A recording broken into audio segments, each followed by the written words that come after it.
भारतवर्ष के इतिहास में 1 जुलाई 2024 का दिन स्वर्णाक्षरों से अंकित हो गया। इस दिन देश में 3 नए आपराधिक कानून लागू हुए। आपराधिक न्याय प्रणाली को संचालित करने वाले ये 3 नए कानून भारतीय न्याय संहिता BNS, भारतीय नागरिक सुरक्षा संहिता BNSS और भारतीय साक्ष्य अधिनियम BSA हैं। किसी भी स्वतंत्र देश में लागू कानून वहाँ की भौगोलिक परिस्थितियों, सामाजिक न्याय की आवश्यकताओं और वहाँ की संस्कृति के अनुरूप होने चाहिए।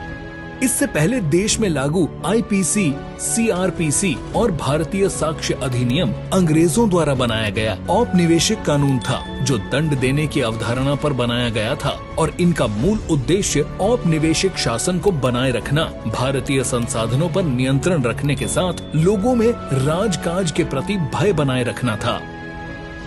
वर्तमान 3 नए कानून दंड आधारित न होकर न्याय आधारित हैं। भारतीय न्याय संहिता में महिलाओं और बच्चों के विरुद्ध होने वाले अपराध को प्रारंभ में ही विधान किया गया है, जैसे किसी भी स्त्री को प्रलोभन देना, अपनी पहचान छुपाकर शादी का झांसा देकर यौन शोषण करना बलात्कार की श्रेणी में शामिल है और इनके विरुद्ध होने वाले दंड का विस्तार से वर्णन किया गया है, जो नए कानून की मंशा को परिलक्षित करता है।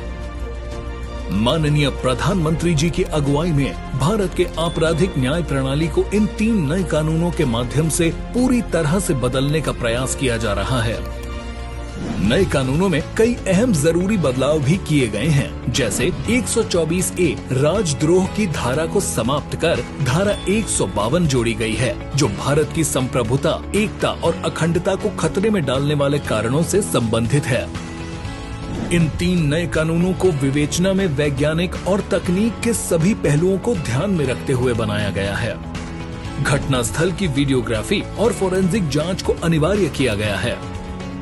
इसमें आतंक और आतंकवादी कृत्य को विस्तार से परिभाषित किया गया है। संगठित अपराधियों एवं माफियाओं को सजा दिलाने के उद्देश्य से विटनेस प्रोटेक्शन स्कीम लागू की गई है। मॉब लिंचिंग में शामिल लोगों के लिए मृत्यु दंड तक का प्रावधान किया गया है। नए कानूनों में सामुदायिक सेवा के दंड को जोड़ा गया है, जिसमें क्षुद्र अपराधों के लिए सामुदायिक सेवा के दंड की व्यवस्था की गई है। उत्तर प्रदेश पुलिस प्रशिक्षण निदेशालय द्वारा उत्तर प्रदेश पुलिस को इन 3 नए कानूनों से जनमानस को सुरक्षा एवं न्याय प्रदान करने के लिए प्रशिक्षण प्रदान किया गया। ये नए कानून उन भावनाओं से जो दंड आधारित न होकर के न्याय प्रधान है, इन बातों को ध्यान में रख करके बनाए गए हैं। 3 नए कानून से संबंधित पाठ्यक्रम को सरल बनाए जाने के उद्देश्य से पुराने और नए कानून का विस्तृत तुलनात्मक पाठ्य सामग्री के माध्यम से प्रशिक्षण संस्थानों द्वारा प्रशिक्षण प्रदान किया गया। इसी क्रम में मार्च 2024 में प्रदेश के समस्त IPS और PPS अधिकारियों को ऑनलाइन और ऑफलाइन हाइब्रिड मोड में प्रशिक्षण प्रदान किया गया। नवनियुक्त 8,641 उप निरीक्षक नागरिक पुलिस को 2 सप्ताह की अवधि का प्रशिक्षण अलग से कराया जा चुका है। नए कानूनों का प्रशिक्षण प्रदान करने के लिए 600 से अधिक मास्टर ट्रेनर तैयार किए गए, जिसमें अभियोजन अधिकारी, निरीक्षक और उप निरीक्षक शिक्षक शामिल हैं।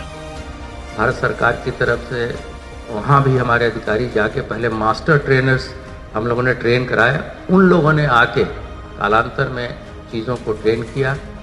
यहाँ पे जो विधि विशेषज्ञ हैं, सब्जेक्ट मैटर के जो एक्सपर्ट्स हैं, उन्होंने इसी मुख्यालय में सभी अधिकारियों को ट्रेनिंग दी।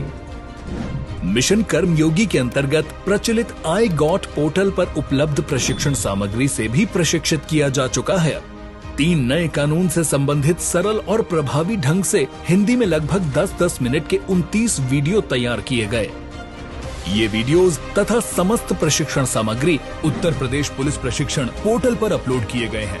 सभी जनपद के समस्त थानों, पुलिस अधिकारियों के कार्यालयों और जनपदीय न्यायालयों के साथ अन्य प्रमुख स्थानों पर नए कानून विषयक पैम्फलेट चस्पा किए गए।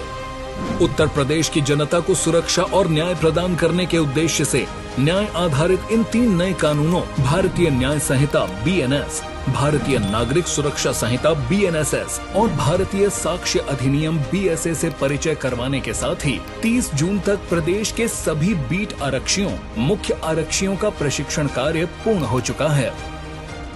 प्रदेश के मुख्यमंत्री माननीय योगी आदित्यनाथ जी के नेतृत्व में उत्तर प्रदेश पुलिस प्रशिक्षण निदेशालय प्रदेश के समस्त पुलिस जनों को विश्व स्तरीय और आधुनिक प्रशिक्षण देने के लिए सदैव कृत संकल्पित है।